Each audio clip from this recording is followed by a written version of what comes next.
लोगों से कहना चाहता हूं, कम मेक इन इंडिया।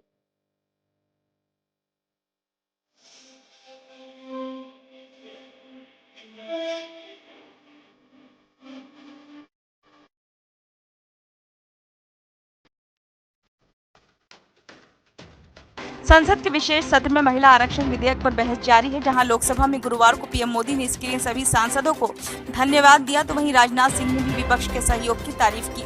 हालांकि इस बीच एक ऐसा मौका भी आया जब आमतौर पर शांत रहने वाले राजनाथ सिंह अचानक ही अपने वक्तव्य को छोड़कर कांग्रेस को जवाब देने लगे। ये मामला था चीन से जुड़े एक सवाल का, जिस पर कांग्रेस ने बार बार रक्षा मंत्री के भाषण को बाधित करने की कोशिश की। इसके बाद राजनाथ ने अपने जवाब से विपक्ष की बोलती बंद कर दी। लोकसभा में जिस वक्त राजनाथ सिंह महिला आरक्षण विधेयक को लेकर सांसदों को धन्यवाद दे रहे थे, उसी दौरान कांग्रेस नेता अधीर रंजन चौधरी ने उन्हें कई बार बाधित करने की कोशिश की। अधीर रंजन ने राजनाथ से चीन पर सवाल करने की कोशिश की। एक दो मौकों पर राजनाथ ने उन्हें टाला। हालांकि जब अधीर रंजन चौधरी ने कहा कि क्या सरकार के पास लद्दाख में चीन से टकराव के मुद्दे पर चर्चा की हिम्मत है, तो राजनाथ बिफर गए। उन्होंने कहा कि पूरी हिम्मत है। राजनाथ ने कई बार दोहराया भी। इसके बावजूद जब अधीर रंजन नहीं रुके तो राजनाथ ने कहा, अधीर रंजन जी इतिहास में मत जाओ, चर्चा चीन पर भी होगी। इसके बाद अधीर रंजन ने कहा कि सरकार ने आश्वासन दिया था कि चीन पर चर्चा होगी, लेकिन अपने वादे पूरे नहीं किए। इस पर राजनाथ ने कहा, हमने सुन ली आपकी बात, अब हमारी भी सुन लो। रक्षा मंत्री ने कहा कि मैं चर्चा को तैयार हूँ और सीना चौड़ा करके चर्चा के लिए तैयार हूँ। राजनाथ सिंह ने चंद्रयान 3 की सफलता के लिए भारतीय अंतरिक्ष अनुसंधान संगठन यानी कि इसरो वैज्ञानिकों और देशवासियों को बधाई दी और कहा कि संस्कृति एवं विज्ञान एक दूसरे के विरोधी नहीं बल्कि पूरक हैं तथा भारत की संस्कृति को विज्ञान विरोधी कहने वालों को कुछ मालूम नहीं है।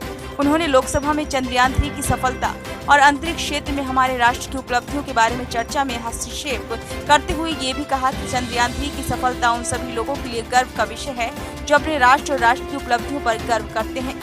सिंह ने कहा कि चंद्रयान 3 की सफलता हमारे लिए निश्चित रूप से एक बहुत बड़ी उपलब्धि है, क्योंकि एक तरफ दुनिया के अधिकांश विकसित देश हैं जो हमसे कहीं अधिक संसाधन संपन्न होते हुए भी चांद पर पहुंचने के लिए प्रयासरत हैं, तो वहीं दूसरी तरफ हम बेहद सीमित संसाधनों से चांद के दक्षिणी ध्रुव पर पहुंचने वाले दुनिया के पहले देश बने हैं।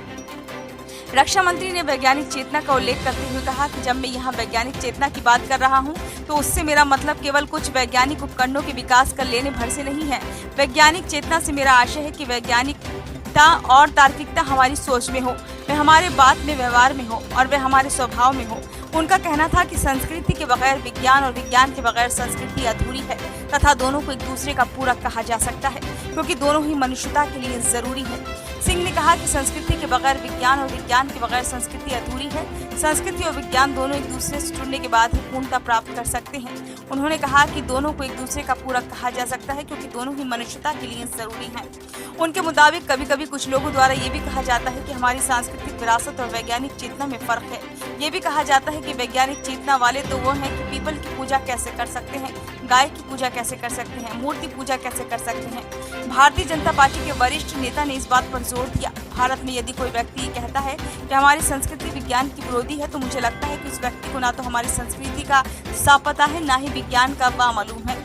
उन्होंने आगे कहा, हमारी आस्था हमारी संस्कृति समावेशी है। हमारा सांस्कृतिक राष्ट्रवाद हमें अखिल मानवता के बंधुत्व का पाठ पढ़ाता है। हम सबने देखा कि काफी कठिन वैश्विक परिस्थितियों के बावजूद हम G20 शिखर सम्मेलन का सफल आयोजन कर सके, जहां घोषणा पत्र पर सर्वसहमति जुटा सके।